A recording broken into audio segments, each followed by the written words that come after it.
Welcome to our today's talk. And the first thing we always do is we do what we call the mic test. So if you're in already, like someone like Daniel, I can see you are in our lesson already. Anasema niko ready. Our son from Kapsapet in work. God bless you, technical team. Thank you so much.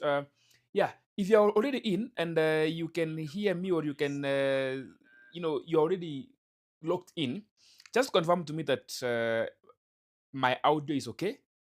Just confirm that everything is okay. You can also confirm the clarity of the video. Iko aje?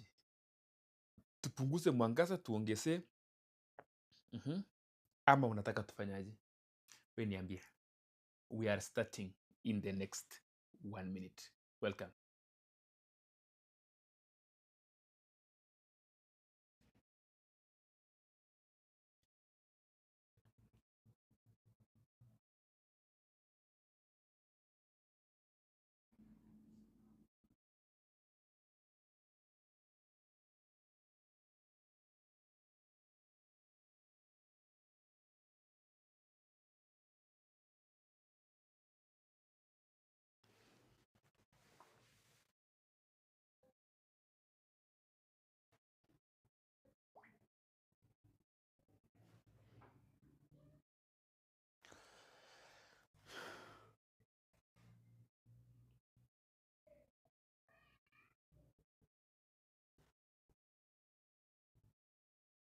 If you are in, confirm my audio. How do you listen to me or how can you hear my voice? Is it up to the point?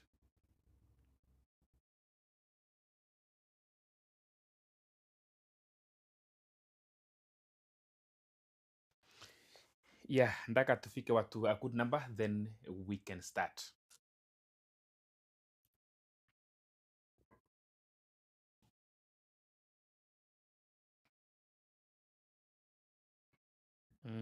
I'm waiting for one more person to join us.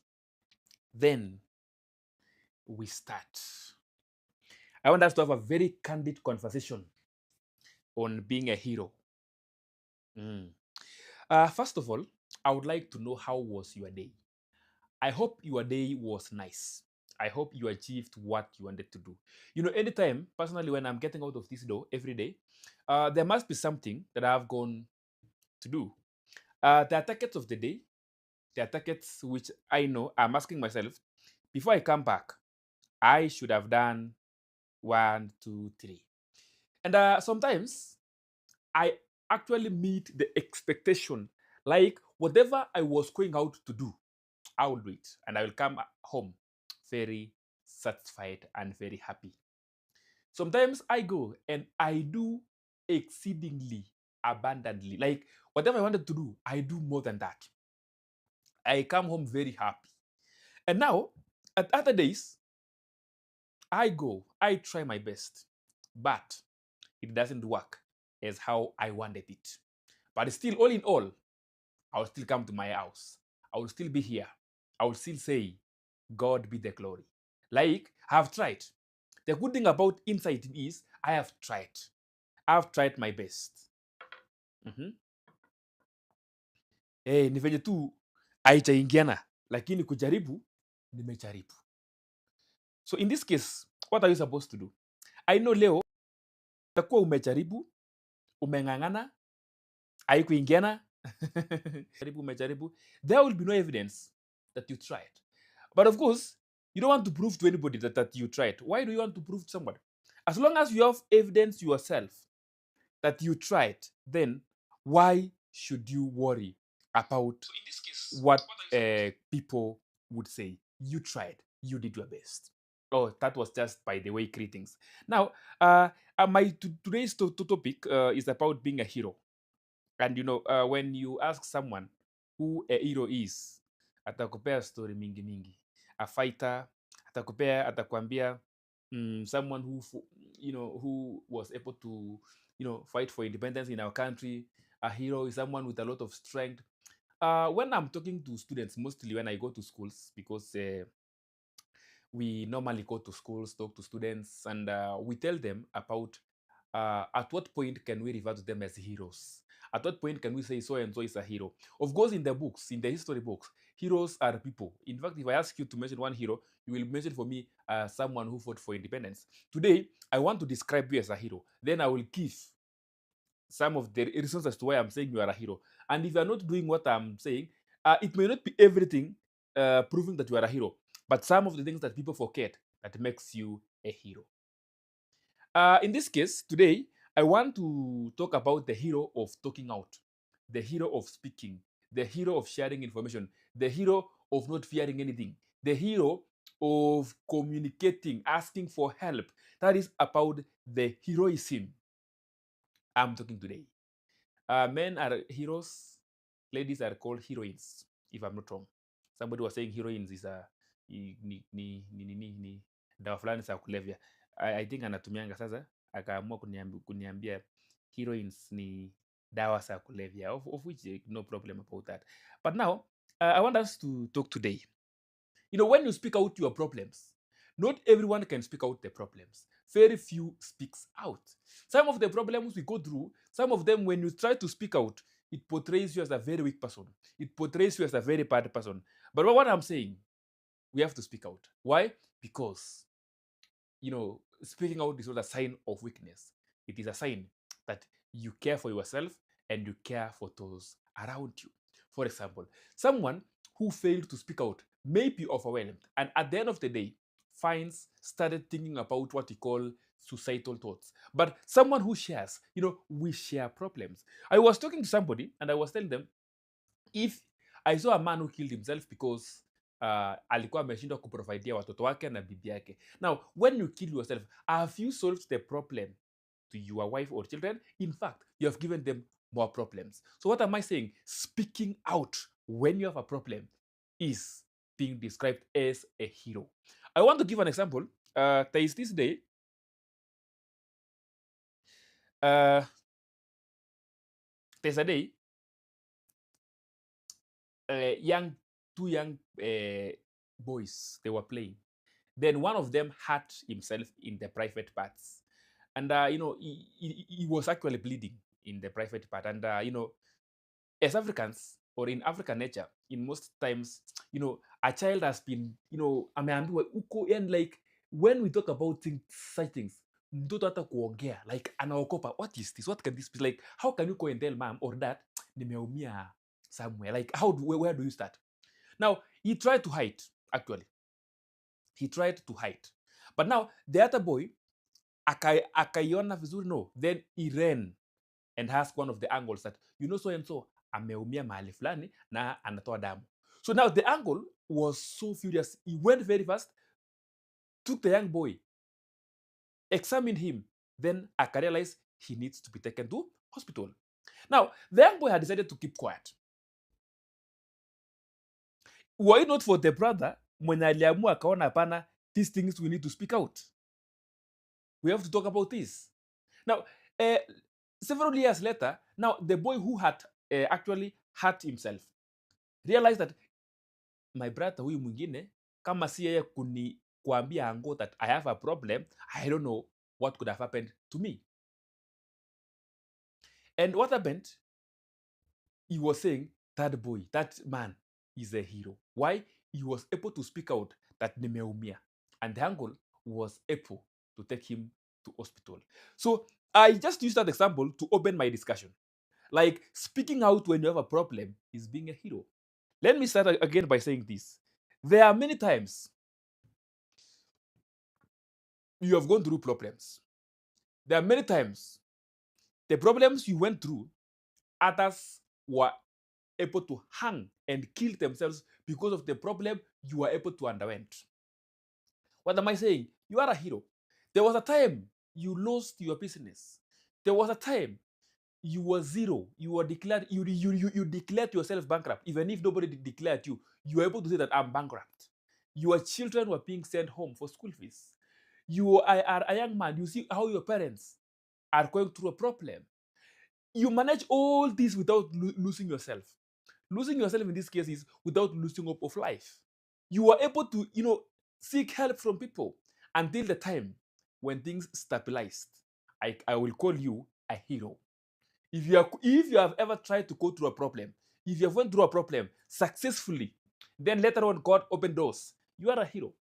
There is someone who did not went through that problem, akaamua akajinyonga akajiua you know, there are others even who are not able to maintain their emotions, their mental strength, and they were able, they lose their mind. You are a hero. I want to talk about anxieties. There are people, sometimes they are very sick. As I'm discussing, please be confirming to me that my audio is okay. That's the only thing I want to confirm. Tell me that you are able to hear me very well. So, sometimes when you're going through a problem, you have gone through problems, approaching your brother, your neighbor, anybody for help, I will describe you as a hero. Sharing your problem is being a hero. I want to give several examples of of people how I will describe them as heroes. It's not a discussion on, who is weak. No, no, no. It is a discussion on when you speak out, you will be described as a hero. Number one, sometimes, let me start with, young people, young girls, young boys, more so girls. Actually, we were trying to look at a research. The Between the gender of male and female, the ones who are sexually molested mostly are girls. Some of them are being raped without their consent. They're being forced into sex. Some of them, we can describe them. It may not be rape, but someone takes advantage of the girl child. Maybe she comes from a very poor background. Maybe, umerealize that mtoto fulani hana, there's, such things. Then you take advantage. Like, hawezi akaresist. Sometimes I saw, maybe a young girl amemaliza tu campus, anataka kutafuta kazi.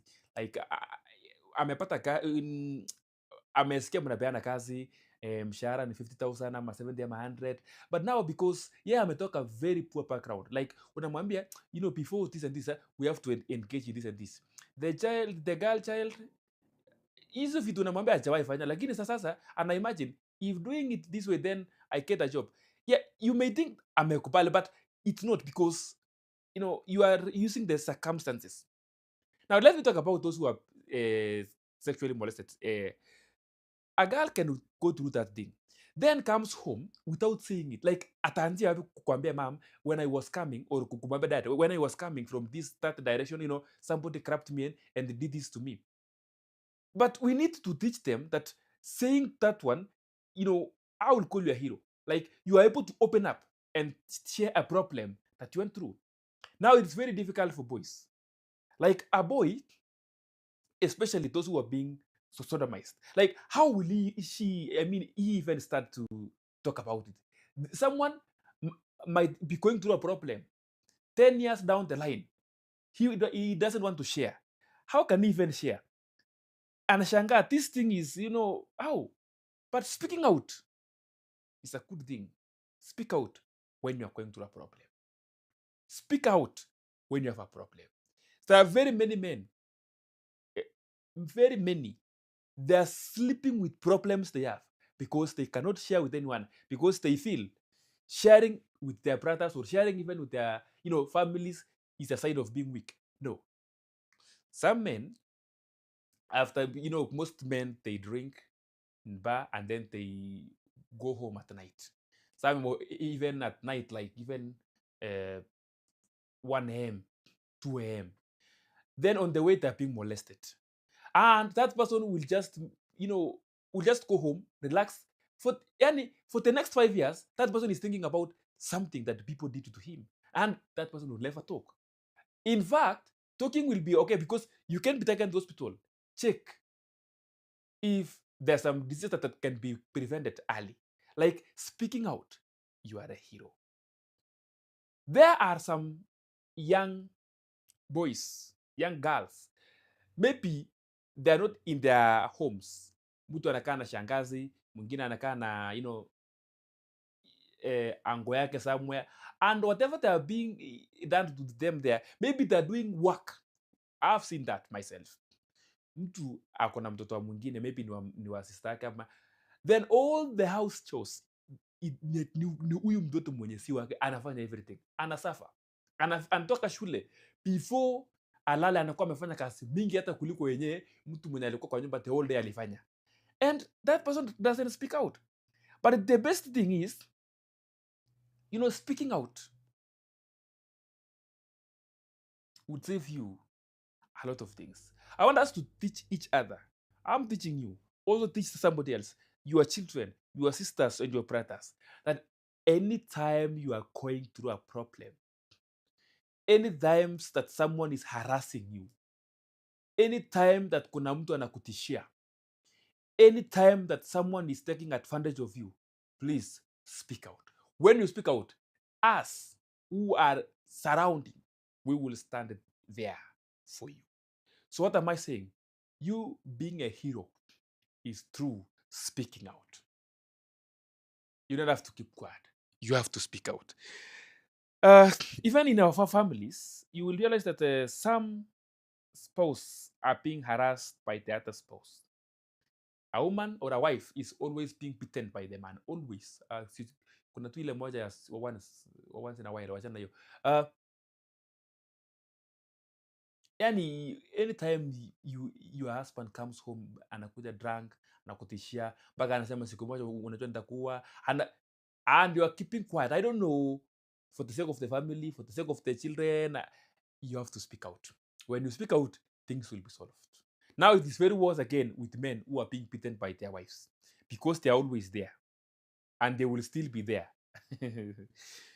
Kama wewe ni mtu mlevi, unakunywa, unashindwa kutembea kidogo, bibi akunywangi, ako strong, anakula ugali vizuri, wewe ataona time ya kula, akikushika hivi anakurusha kwa ukuta, ama unafika anakufungia nje na anafunga mlango. And as a man, how will you go and tell your friend that unajua mimi silalangi kwa nyumba nikichelewa, nafukuswangwa? You will suffer forever. Why don't you just share out?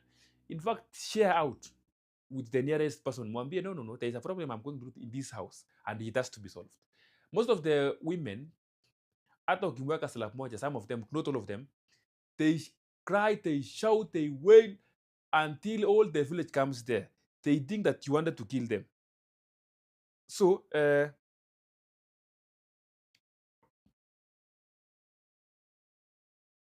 would come and say, you as a man, that, they know how to defend themselves. So those are the heroes I'm talking about. Such are the people that we need to be having they speak out. Yeah. So where uko hapo, you're going through a problem, you are never speaking out in any way. Let me consider the following. Let me mention the following people who are following us live. I have talked about Daniel Kipto. We have Jared Mose from Nakuru. We have Sally Alwatch. Then we have Claire, who was confirming that it's very clear. So now, we are going on very well. Sometimes even your child is going to school, being harassed by other children, anakuja anakuambia kalamu ilipotea, kumbe kalamu alinyang'anywa, kuna mtoto mshule anamchapa, hawasemi. But when you teach your children, your siblings, your brothers and sisters, the young ones, that kwanza waulize shule, kuna mtu anakuchapa, kuna mtu anakusumbua, akisema hapana, mwambie are you sure? Like, just be brainy. You are as long as wewe ni mtu umemaliza form 4 and above, you are a psychologist. Use psychology. Mwambie are you sure? Mbona inakaa ni kama unanidanganya? Si kuna mtu alikuwa atakwambia by the way, unajua hata kalamu yangu haikupotea venye nilikwambia, kuna mtoto shule ananinyang'anyanga, hata ile mandazi unanipeanga napeleka shule, kuna mtu anakulanga. Like, you realize that there are so many problems your children are going through, or your brothers and siblings are going through, but they only fear to speak out. Sawa sawa. So speaking out is one of the ways of being a hero. That is, talk to your children again. Even you yourself. By the way, I've seen corona people being harassed in their workplace by other people. And they will never say anything on the same. They'll just keep quiet.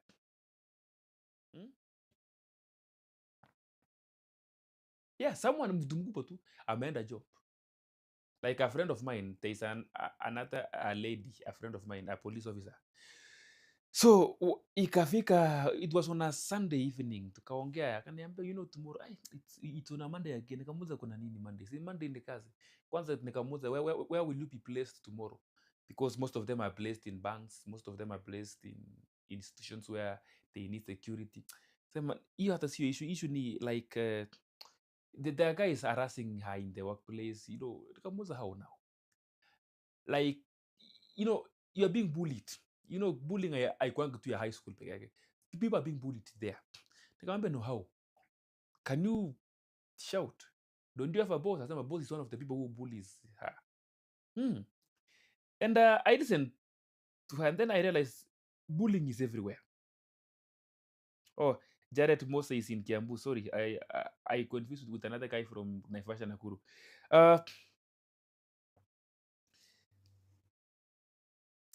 Adan Kipkoech is our coordinator. He coordinates all the shows. If you want to have a show with us in the Ambassador Speaks, you can contact him. Actually, he will play. He will put his number there on the comment section. Then, if you want us to interview or you have an information that you want us to share, our channel mainly is for inspiration and making us grow together. So, yeah, you can speak out to him, and he will plan you. He will place you in the timetable. Now, I saw another guy. He posted in the Facebook and said, he used to call himself Mambet in Kalenjin. Like Mambet is just, one of the strongest animals is crocodile. So Mambet is just a name that it just arose uh, some few years ago from our place. So the guy was not actually doing fine. He was going through some problems. He was feeling like it was not okay with him. Uh, like mentally, psychologically, he was, I think he had been fired, he was broke, he was in debt, alikuwa anadaiwa. Then I don't know, alikosana na mrembo wake na walikuwa na mtoto. Very many things was happening here and there. Then he just decided, akaandika akasema, eh, akaandika tu alipost picha yake na akaandika, Mambe is not okay. In Kalenjin alisema, mami komie, like I'm not okay. And now he put this phone number there. Sema, if you can reach out, just reach out to me. Yeah, aliandika tu phone number. And when we called, it was line busy, line busy, line busy. Many people were reaching out to him. What is the issue? And he was able to explain to the first person.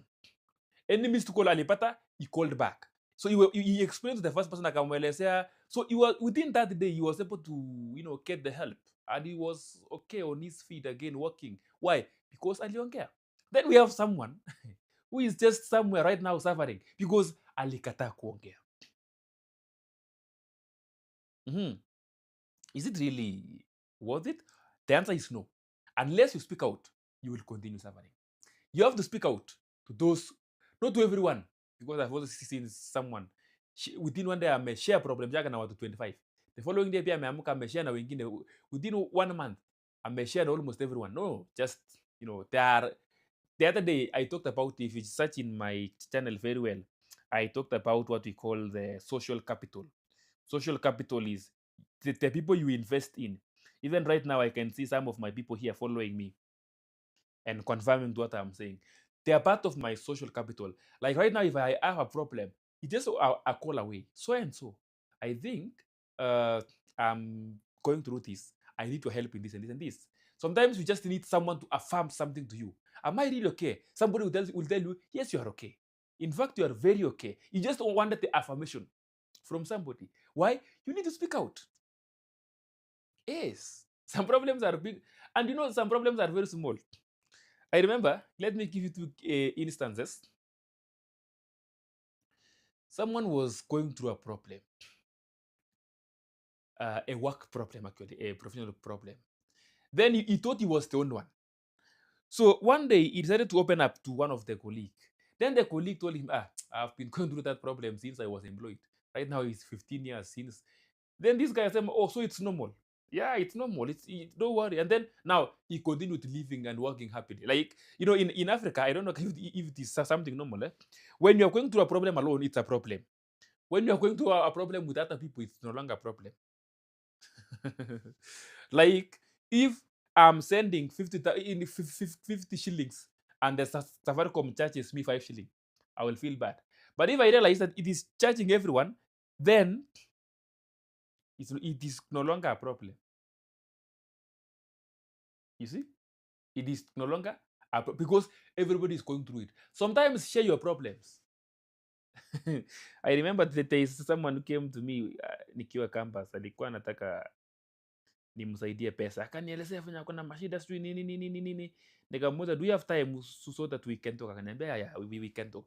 So for me, I used to invest in my dress. Like, I used to have, okay, sikuwa nafaa suti sana kama sahi because campus hakuna pesa ya kufaa suti, lakini I used to go to there's a place in Kitui town where I used to buy shirts costing 300, 250. In fact, there's a shirt nilibuy na 200 shillings. And we had the iron box, and our trousers were not expensive. Ukipata trouser black, brown, yeah, kitu kama navy blue, you know, then you iron it very well. Then shoes tulikuwa na viatu. When you have two pairs of shoes, zile tu unapika rangi vizuri. And we used to look smart with my friends, kina Protas, kina Edwin. They know, in fact, they're here following us, kina Mudhama.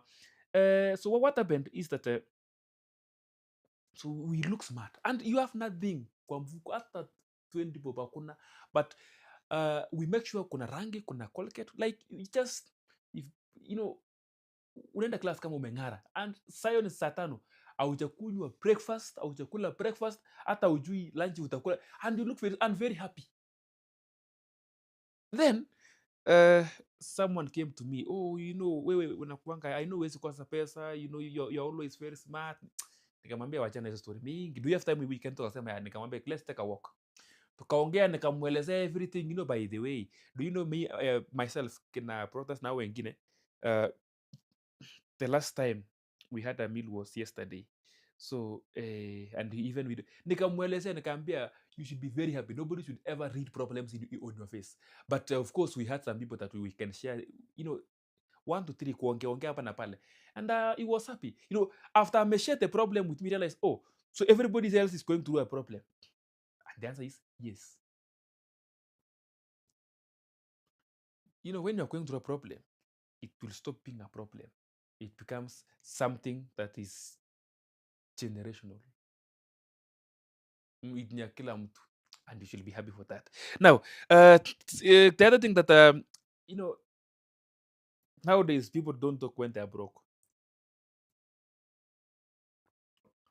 And also when you have money, we jua ni akina nani ndio unawasaidianga, wanakusaidia. You should have at least people wenye inategemea na levels. Mimi sasa nikitaka 10,000 urgently, I know the person I will call. Nikitaka 5,000 urgently, I know. Nikitaka 1,000, I know. Nikitaka 500, I know the people I'm going to call. Yes. So are you investing in your social capital?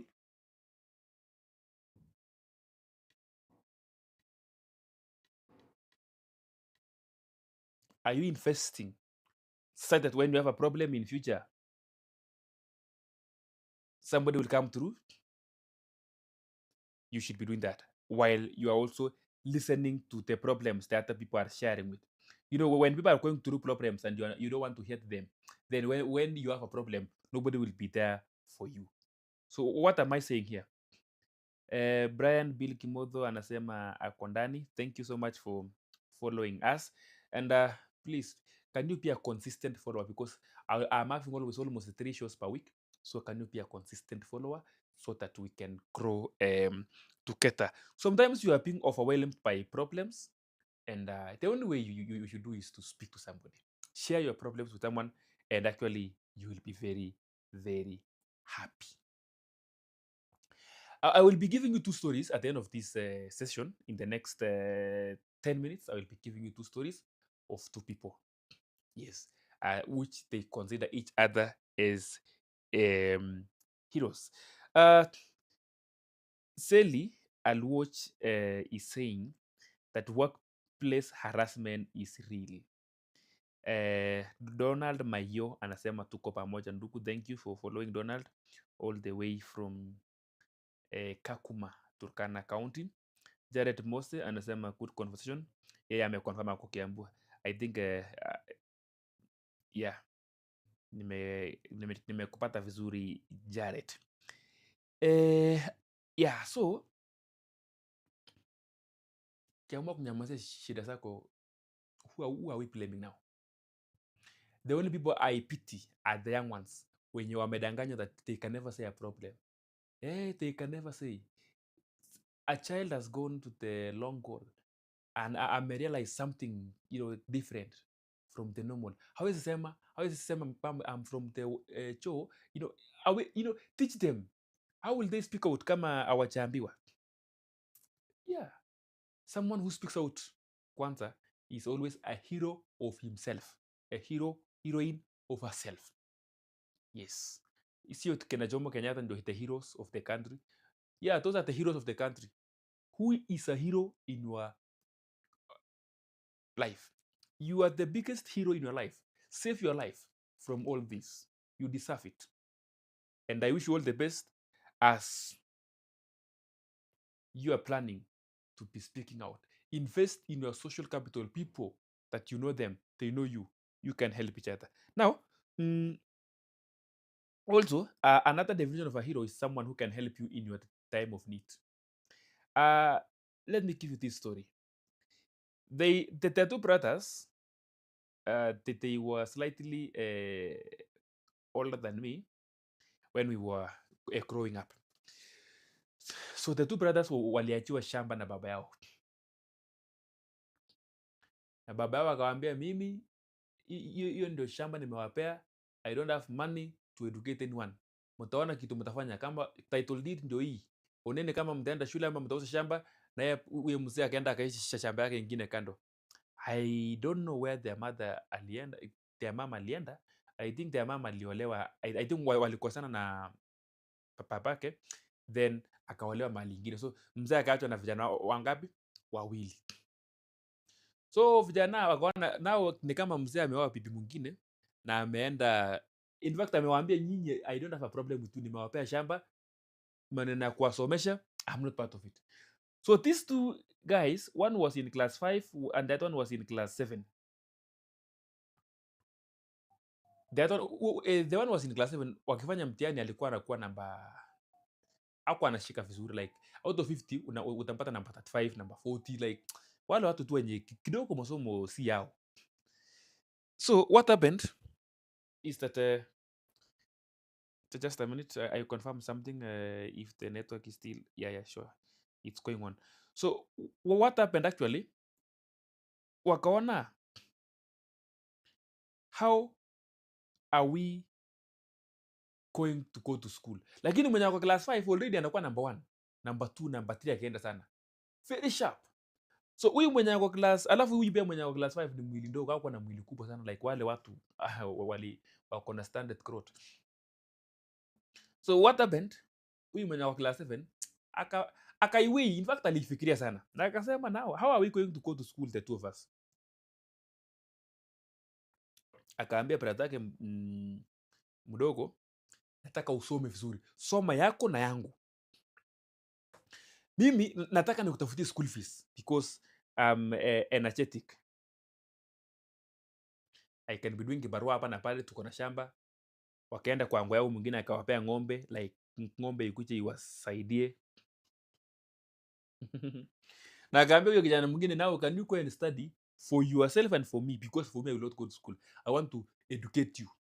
Huyo mwingine naye akaisikiza vizuri, akasema, yani my brother, nataka nisome yangu na yake, and for sure I will do it. By then those primary schools they were not paying so much, like by the end of a term maybe umelipa 1,500 kama hii imeenda sana, hata haikuwa ikifika, like PTA money by the time when you pay 1,000, I think that was the whole for a term. So this guy walikuwa na ng'ombe mbili, anafanya kazi, anamepea ng'ombe maji nini, anaenda kibarua, hizo vitu zote akamake sure brother ako na uniform, everything. Kama kuna academic trip wanaenda, the brother was going. This guy, kama hakuna kitu ingine unafanya, he had to marry. Akaoa. After marrying, of course, wakaanza familia. That is when now, like 3 years or 4 years later, now the brother is in high school. He is in form 1 actually. So akumpeleka shule expensive, alipeleka to one of the village schools, but very good ones. Na akamnulia baiskeli by the name Racha. Baiskeli ilikuwa ni afike shule mapema. The school was supposed to be in school by 8 and the school will release you at 5. So kijana akitoka nyumbani 7 amefika shule around 7:50. No, yeah, unless kama ni siku ya assembly ndio anaenda mapema kidogo. By 5 jioni alafu kwa nyumba amemnulia taa. Ile there was no power by then. Ilikuwa ni taa yenye iko na ile glass. So amemnulia vizuri. Na alikuwa anasoma. Yeye hata kwa anafanya kazi mingi unless tu jioni afika ambiwe fanya hapa na pale kidogo, tekaya akasoma vizuri. Na the good thing is he got a B+. Went to university. The same brother akamsukuma vizuri. Kamaliza university, kapata job because alifanya PCOM. Pata as an accountant somewhere. Pata kazi lakini hakuwa na pesa mingi sana. Alikuwa na earn less than that. I think 20,000, 20 something thousand. Of which it was good money. Now, alikuwa na dedicate 5,000 kwa account ya brother yake. In fact, alimfungulia brother yake mkubwa account 5,000. In fact, bro hakuwa anataka pesa mingi. Lakini kwanza, so ikafika mahali the guy ka-apply kwenda Australia. Now the young man. So kwenda Australia it needed almost 2 million. 2.5, almost 3 million to process all these things. Na shamba wako nayo was it 5 acres or less? Brother yake mkubwa akamwambia, I'm still trusting in you. I'm giving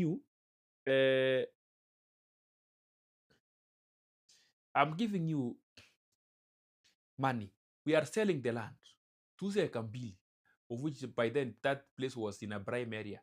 Got over 3 million. Then akaenda Australia. Now, as we are speaking, wamenunua mashamba almost 50 acres. The guy in Australia is sending money. This guy amepai mashamba. Like, my question is, what kind of trust was there between the two? Like, what made the elder brother trust the younger brother so much?